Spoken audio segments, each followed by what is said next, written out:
Desarrollo del declive continuado de los precios energéticos. A mediados del siglo XIX estalló la fiebre del petróleo en Pensilvania, Estados Unidos. Este fue el inicio de la industria petrolera moderna.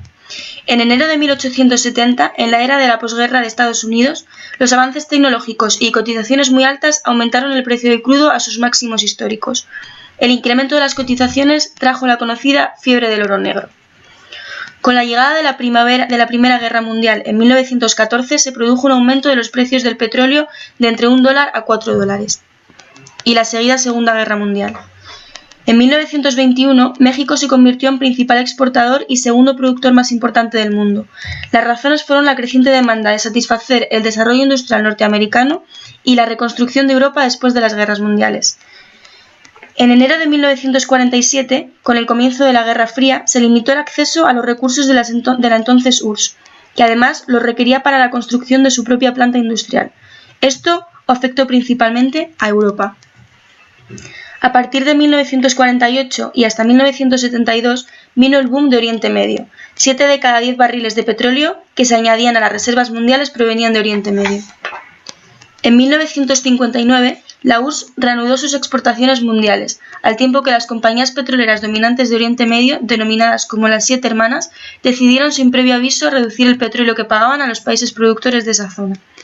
En respuesta a lo anterior, en 1960, los representantes de entonces del 80% de las exportaciones mundiales, Arabia Saudí, Venezuela, Kuwait, Irak e Irán, se unieron para crear la Organización de los Países Exportadores del Petróleo, la OPEP. En 1973 llegó el primer shock petrolero con la guerra de Yom Kippur.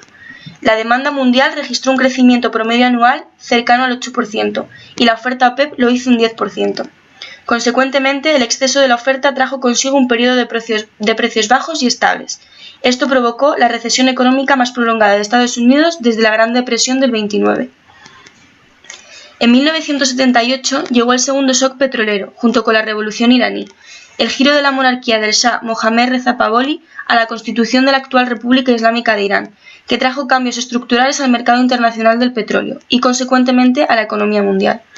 El apoyo mostrado por parte de Estados Unidos al Shah causó un descontento en la población, que tomó la embajada de Estados Unidos en Teherán.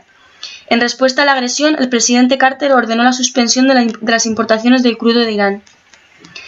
En 1985, para incentivar el consumo del crudo, Arabia Saudita propuso un nuevo sistema de ventas para sus clientes, conocido como netback. El sistema garantizaba al refinador una ganancia mínima sobre la venta de productos, independientemente del precio. De esta manera, el refinador estaba incentivado a incrementar su volumen de ventas. Este sistema de ventas prácticamente eliminó del poder al Railroad Commission de Texas, a las Siete Hermanas y a la OPEP, de imponer el precio del crudo. A partir de 1990 comenzó la mayor globalización y libertad económica mundial. Esto se puede ver en las exitosas economías asiáticas en desarrollo. El crecimiento económico fue consistente en el consumo del petróleo de las economías de Asia-Pacífico, el cual aumentó en esta época, pero vino seguido de una crisis financiera de Asia hasta 1999, lo que paró el aceleramiento económico. En 1990, con la Guerra del Golfo, vino lo que algunos consideran el tercer shock petrolero. El continuo aumento de los precios internacionales durante toda una década que se inició en 1970, después de los dos shocks petroleros, trajo un aumento de las cotizaciones anuales de récord. Del cenit de 1980 se originó el desplome de las cotizaciones. Sin embargo, esto no estuvo acompañado de otro shock, porque en estos años el precio se mantuvo estable. En 2003, con la invasión de Estados Unidos a Irak, se produce una escalada de los precios del petróleo.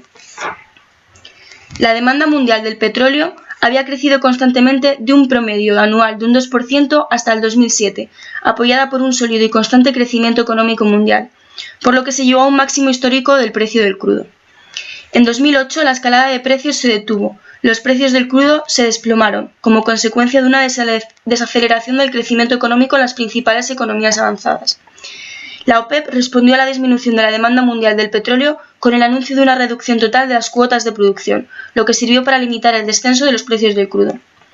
En 2012, el precio del crudo se vuelve a desplomar un 27% en 3 meses a causa de la incertidumbre generada por una crisis del euro. Finalmente, en 2015, el precio del petróleo baja a sus mínimos históricos en Europa, a raíz de una desaceleración de la economía de los países avanzados y del aumento de la producción de Estados Unidos.